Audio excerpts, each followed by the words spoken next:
hospitable attitude toward free enterprise and private initiative.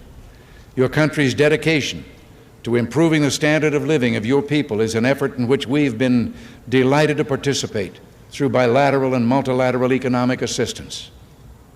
Your continuing interest in better nutrition has led the Philippines to achieve self-sufficiency in food grain production. You can also point with pride to the success of your rural electrification program, now bringing benefits to an increasing number of remote regions. And I find it a matter of personal satisfaction that your country and my home state of California are both pioneers in developing geothermal power to replace expensive energy imports. The United States remains the Philippines' leading trading partner, and American firms are the largest foreign investors in your country, reflecting their confidence in your progress and prospects for economic growth.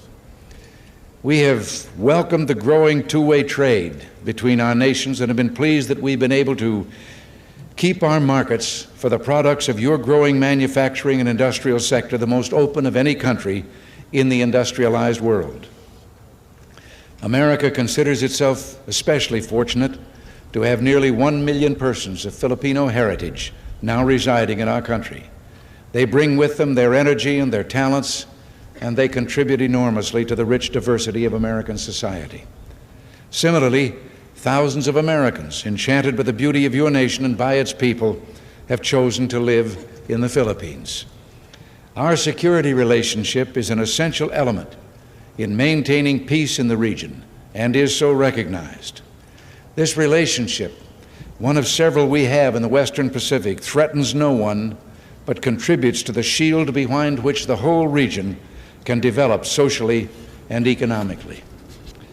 Mr. President, under your leadership, the Philippines stands as a recognized force for peace and security in Southeast Asia through its bilateral efforts and through its role in ASEAN, which is the focus of our regional policies in Southeast Asia.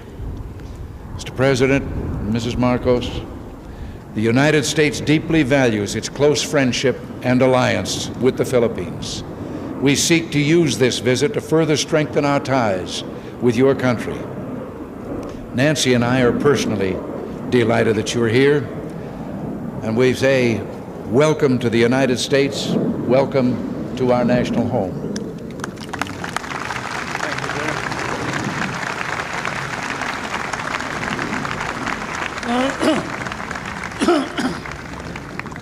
Thank you very much, President Reagan.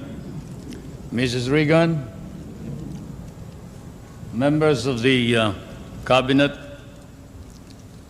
distinguished guests, my friends. On behalf of the 50 million people of the Philippines, Mrs. Marcos and I express our gratitude for your warm welcome to Washington and to the United States of America. This great and beautiful city, that is one of the few cities that was built as the capital for a great nation, is indeed, as has been written, the key to knowing the secret of America. And this house of the American people, an American frontier that never vanishes. Your beautiful city with its grand memorials, its monuments, its walks, is indeed a city that memorializes the great achievements of your people for the past 2 centuries. But more than that, it keeps offering to the enterprising and the talented, the courageous and the strong, the rewards of effort and of initiative. At the same time, as I stand here on American soil, I realize that I stand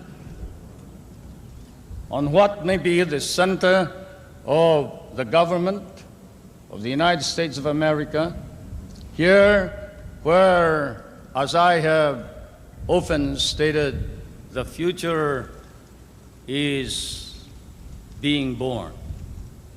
The future is being born depending upon the man who is in the White House. And the man who is in the White House today certainly is creating a new future for our world.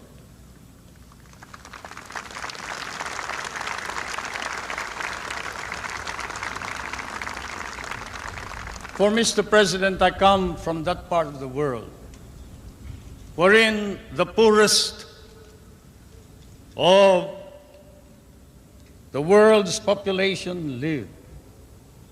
I come from that part of the world that cherishes an image of America with its ideals,